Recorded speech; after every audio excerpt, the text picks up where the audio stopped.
History of Reiki. The ancient healing method of Reiki was rediscovered in the middle of 19th century by Dr. Mikao Usui. The story of Dr. Mikao Usui, search for the secret knowledge, has been told by Grandmaster Havaya Takata in 1900 to 1980.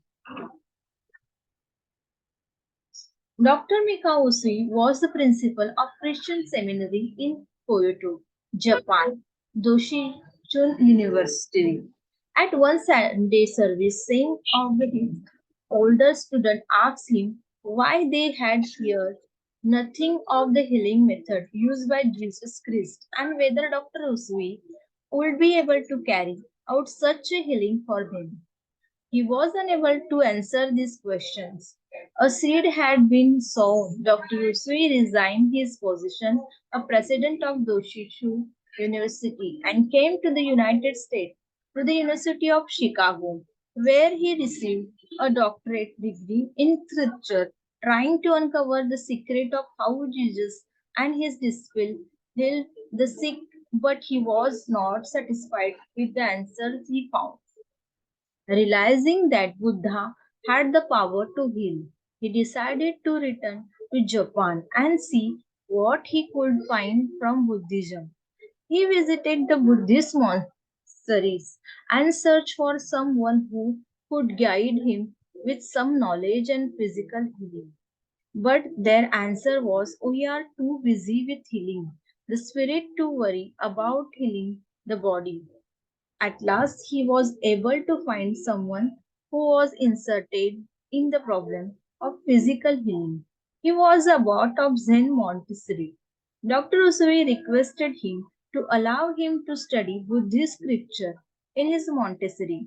He studied all Japanese translation of Buddhist scripture, the sutras, in search of the key for healing, but he could not find what he was searching for.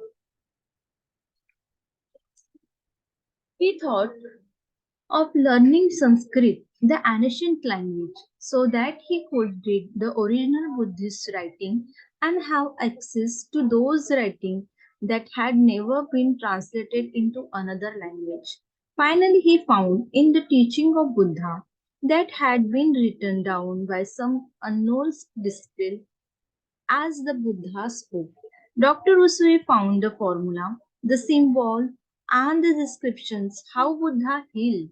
At the end of 7 years search, Dr. Usui had found what he was searching for. But still he had no power to heal. Now he decided to go a holy mountain of Kuriyama. Here he intended to fast and meditate in solitude for 21 days in the hope to gain contact with the level of consciousness. The Sanskrit symbol had been written on in order to determine the truth of their contents. When he arrived at the mountain, he placed 21 little stones in front of him and removed one of the passing of each day as a kind of calendar. On the 21st day, Dr. Usui became aware of a beam of light from the heaven that comes shooting towards him. It became a bigger and bigger and finally hit him in the middle of the forehead. Dr. Usui thought he was going to die when he suddenly saw millions of little baby girls in blue, lilac, pink, and all the colors of rainbow. A great white light appeared, and he saw the well-known Sanskrit symbol in front of him, glowing in shining gold. And he said, "Yes, I remember," for he had discovered this symbol in his study. Here was the birth of Usui's system of Reiki. When the trance was over, Dr. Usui no longer felt exhausted. He got up and began to walk down the mountain. On his way, he hurt his toe. The pain was too much for him to bear. He grabbed his toe with his hand. In a minute, the pain left, the bleeding stopped, and his toe was on the way of healing. Since he was hungry, he stopped at an inn at the wayside and ordered a large meal.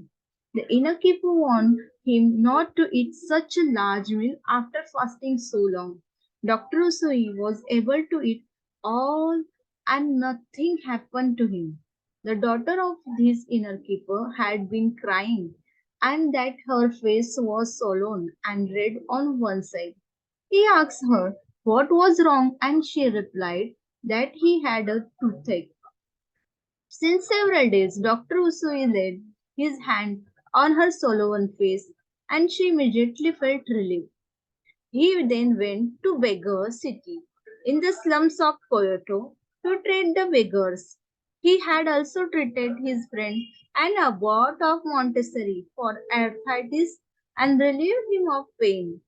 For the next 7 years, Dr. Usui worked in a beggar camp in Japan, treated and healed the sick. He sent away those who were unwilling to work, but soon found that they returned back to the camp. When asked why did they do so, their reply was they found working was too troublesome than begging. Therefore, they returned to begging. Dr. Usui was shaken up and when he had forgotten to teach the beggars gratitude which was of great importance in healing. Dr. Usui realized that he had healed the physical body of symptoms, but had not taught appreciation for life or a new way of living. He left beggars' camp and began to teach others who wished to know more, and he taught them how to heal themselves and grow them the principle of Reiki. One of his students, Dr. Chizuru Hayashi, a retired naval officer, wished to serve others. He was initiated by Dr. Usui and was deeply involved in the practice of Reiki. When Usui's life was drawing to a close, he recognized Dr. Hayashi as the master of Reiki and second grandmaster in the line of tradition. Dr. Hayashi ran a private Reiki clinic. From his clinic, he sent practitioners to treat those who could not come to the clinic. He left record that Reiki finds the source of physical symptoms, fills with vibration of energy needs, and restores the body to wholesome. One day in 1935, a young woman was brought to the clinic by an employee of surgical hospital in Tokyo. This woman, Hawaya Takata, had come to Japan for an operation for tumor. In the hospital, as she prepared herself for surgery. She had a sense that the operation was not necessary and that there was another way. She had been led to Reiki. During her experience and treatments at the clinic, her illness lessens and there grew in her desire to learn Reiki. She went to Dr. Hayashi and told him that she wished to stay in Japan and she wished to begin her training in Reiki. Mrs. Takata and her two daughters stayed in Japan with Hayashi family for a year, learning and practicing Reiki every day. When the training was completed, she returned to Hawaii with her gift of healing. In Hawaii, she practiced and soon Hayashi and his daughter come to visit her. They stay for many months teaching and training and being with Mrs. Takata. In February 1938, Hawaya Takata was initiated as master of the Usui system of natural healing. Soon after the initiation, Dr. Hayashi and his daughter returned to Japan. On his date 1941, she succeeded him as a grandmaster. She lived and healed in Hawaii for many years. She began to train Reiki masters herself when she was in 70s. She became a powerful healer and a great teacher, introducing the gift of Reiki to the Western world. Her granddaughter, Phyllis Furumoto received the first degree initiation from her grandmother, Hawayo Takata, and her second degree initiation from her grandmother, Hawayo Takata, when she was 27 years of age. She decided to travel with her grandmother, and just before her first trip, Mrs. Takata initiated Philip. as a master. She teaching and the training then begin in earnest. Now she was to succeed Takata in Reiki lineage. In December 1986, Hawayo Takata passed away. Phillips has Phyllis has grown into a full acceptance of her role. She exemplifies what does happens when one accepts the Reiki force of Reiki as a teacher and guide in life. Today, the Usui systems of natural healing is practiced all over the world. We are standing on the threshold of a new age, which will either be brought about by a new equality of human consciousness or else by the radical destructions of old outlived structure. Whenever happen, it is our decisions, and we find it encouraging to observe how interest in the truth is spreading. The only thing that can unfold within us are those abilities which were always there, flooded away and waiting to be developed. The Reiki art of healing is one of those wonderful abilities. So, it is known as the founder of modern Reiki practice. But in Sanatan, it's Reiki is also known as is bring on the earth by Lord Shiva. Lord Shiva is coming on the Kailas on the earth is bring down by the Lord Shiva. Then Lord Buddha also uses Reiki to heal the persons.